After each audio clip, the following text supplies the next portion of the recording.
अरे मोदी जी मैं आराम से रजाई ओढ़े लेटा था, आप मुझे घर से उठा के लिए चले आए इतनी ठंड में। अरे देख रहे हो कितना भयंकर कोहरा है, आप मेरे पास में चल रहे हो, आप भी मुझे सही से नहीं दिख रहे हो। अरे मुझे ऐसी मजदूरी नहीं करना है, 2-4 दिन में इतनी कड़कती ठंड में घर बैठ के खा लूंगा, लेकिन मजदूरी पे नहीं आऊंगा। अरे मोदी जी केजरीवाल बिल्कुल सही कह रहे हैं, बहुत भयंकर ठंड है, मेरे तो हाथ पैर कांप रहे हैं। अरे यहाँ पर शहर में आके मजदूरी करने का क्या फायदा। अरे अपने गांव में कम से कम जगह जगह आग तो जलती रहती है, यहाँ पर तो कोई आग जलती हुई नहीं दिख रही है जिससे कि हाथ को सेक लो। और मोदी जी आपको ठंड नहीं लग रही है, आप तो बिल्कुल बिना कंबल के ऐसे चले आए, हम तो कंबल ओढ़े हैं फिर भी हमें इतनी ठंड लग रही है। राहुल तुम भी अजीब बात करती हो, मुझे ठंड क्यों नहीं लगेगी, मुझे भी बहुत ठंड लग रही है। क्या बताऊं, मेरा कंबल फट गया इसीलिए कंबल ओढ़ कर नहीं आया। तुम सब लोग तो कंबल ओढ़ के आए हो और तुम तो हाथों में ग्लव्स भी पहने हुए हो, मैं तो ऐसे चला आया। देखो मेरे हाथ कपकपा रहे हैं बिल्कुल ठंड में, एक हाथ को मैं जेब में डाले हुए हूँ, एक हाथ से साइकिल का हैंडल पकड़े हुए हूँ। अरे केजरीवाल ये तुम्हारे बराबर में अखिलेश है क्या? अरे हाँ ये तो अखिलेश है। अखिलेश तुम कहाँ जा रहे हो?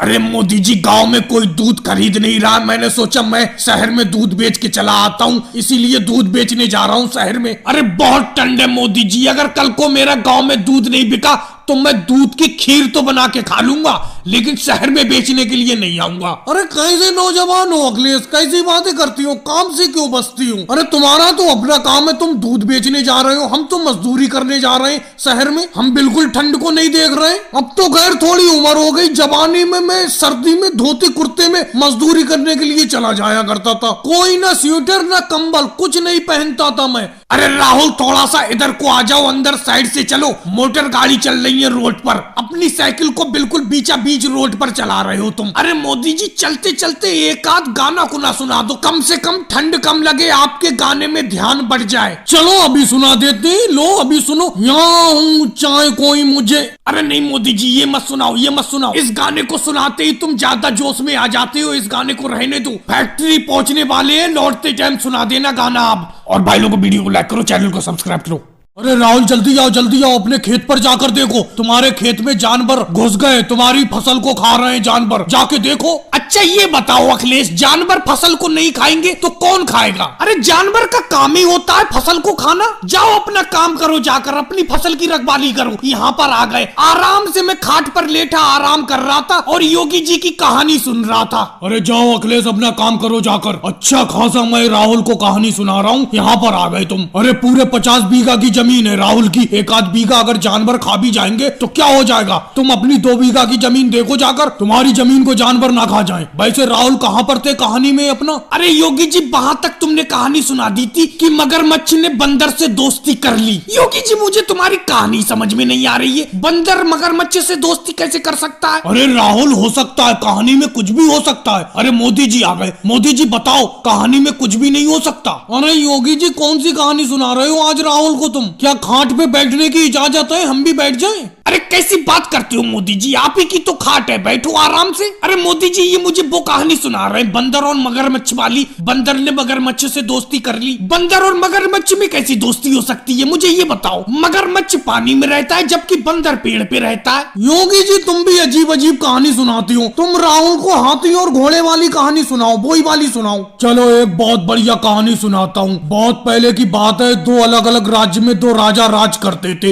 एक राजा के पास हाथी थे और एक राजा के पास घोड़े ही घोड़े थे। भाई योगी जी क्या 2 ही राजा थे, तीसरा भी तो कोई राजा होगा, उसके पास क्या पता ऊंट ही ऊंट हो। अरे मोदी जी तुम तो राहुल से ज्यादा बीच में बोलते हो, कम से कम कहानी को तो पूरा होने दो। मैं तो कह रहा हूँ आज भी राजाओं का राज चलता होता, उससे राहुल तुम्हें क्या फायदा होता? अरे सारे के सारे जानवर उन्हीं के पास रहते, हाथी घोड़े ऊंट, तो हमारी फसल खाने वाला कोई नहीं होता। अरे राहुल गाँव की जिंदगी बहुत बढ़िया है जहाँ पे तुम रह रहे हो, कहाँ राजा महाराजाओं के राज की बात कर रहे हो, अपने गांव से ज्यादा सुकून कहीं नहीं है। भाई लोगों को वीडियो को लाइक करो, चैनल को सब्सक्राइब करो। क्या लगता है राहुल तुम इस प्रतियोगिता को जीत जाओगे? बिल्कुल मोदी जी, मुझे तो पूरी उम्मीद है कि मैं ही जीतूंगा। मेरी गाय पूरे 30 लीटर दूध देती है और इस अखिलेश की गाय सिर्फ 25 लीटर, तो हम दोनों का मुकाबला ही क्या, ये तो बेफालतू में प्रतियोगिता करवा रहा है। वो जमाने गए राहुल जो मेरी गाय 25 लीटर दूध दिया करती थी, इस टाइम मेरी गाय 35 लीटर दूध दे रही है, अभी पता चल जाएगा। डिम्पल जल्दी जल्दी से दूध निकालो गाय का। अखिलेश मैं तुम्हारी बड़ी बड़ी बातों पर बिल्कुल भी भरोसा नहीं करता, लगता। तुम्हारी गाय 25 लीटर दूध देगी, अभी सामने पता चल जाएगा। इसीलिए तो मैंने मोदी जी को बुलाया यहाँ पर। मोदी जी फैसला करेंगे इस बात का। अभी सामने दूध का दूध और पानी का पानी हो जाएगा। मम्मी जी आज बहुत सही से निकालो दूध गाय का।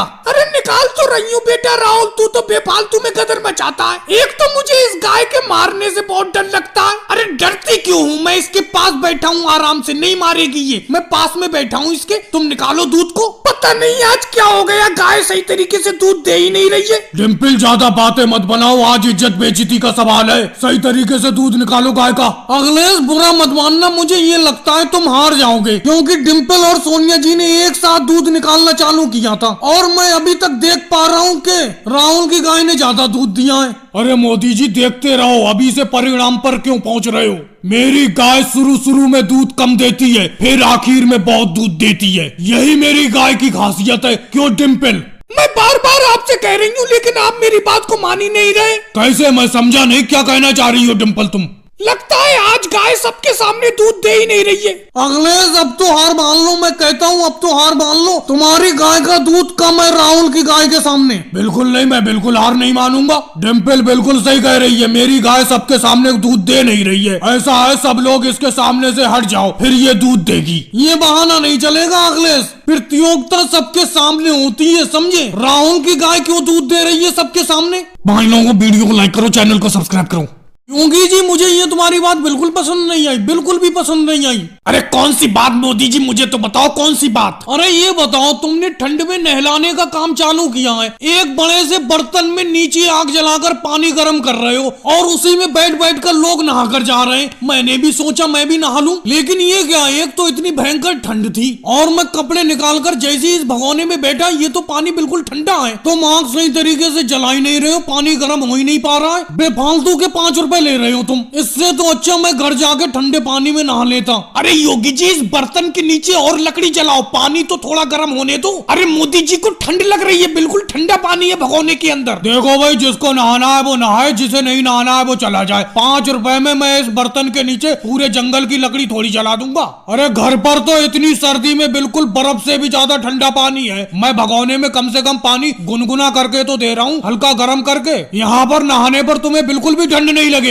कैसे ठंड नहीं लगेगी योगी जी? मैं बिल्कुल ठंड से कांप रहा हूँ, इससे तो मैं कपड़े ही नहीं निकालता। अरे भाई मुझसे 5 रुपए और ले लेना, 10 रुपए ले लेना, मुझसे डबल पैसे ले लेना, लकड़ी और जला दो इस भगोने के नीचे। अरे मोदी जी मुझे लगता है आप भी योगी जी की बातों में आ गए, जैसे कल मैं आ गया था। मैं समझा नहीं केजरीवाल, कल कैसे तुम बातों में आ गए थे योगी जी के? अरे मैंने सोचा इतनी भयंकर ठंड पड़ रही है और योगी जी 5 रुपए में नहाने के लिए गर्म पानी करके दे रहे हैं, तो मैंने सोचा 5 ही रुपए की तो बात है, मैं भी नहा लेता हूँ। लेकिन मैं जैसे इनके इस बर्तन में बैठा, बिल्कुल बर्फ के जैसा पानी। ये तो इस बर्तन के नीचे आग बस दिखाने की जलाते हैं, 2-4 घास फूस इधर उधर से इकट्ठी कर लेते हैं, वो ही जला देते हैं। लकड़ी तो बचा कर रखते हैं, लकड़ी जलाते ही नहीं है इसके नीचे। इनके इस भगोने में नहाने के बाद मेरा ये हाल हुआ है कि कल से मैं कंबल लपेटे फिर रहा हूँ, मेरी ठंडी नहीं जा रही है। आप गलत नहा लिए इनके इस बर्तन में। अरे भाई आया तो मैं भी था 5 रुपए देकर नहाने के लिए, लेकिन केजरीवाल तुम्हारी और मोदी जी की हालत देखकर मैं भाई नहीं नहाऊंगा। मैं चूल्हे पर घर ही पर थोड़ा सा पानी गर्म करके नहा लूंगा। और भाई लोगों वीडियो को लाइक करो, चैनल को सब्सक्राइब करो।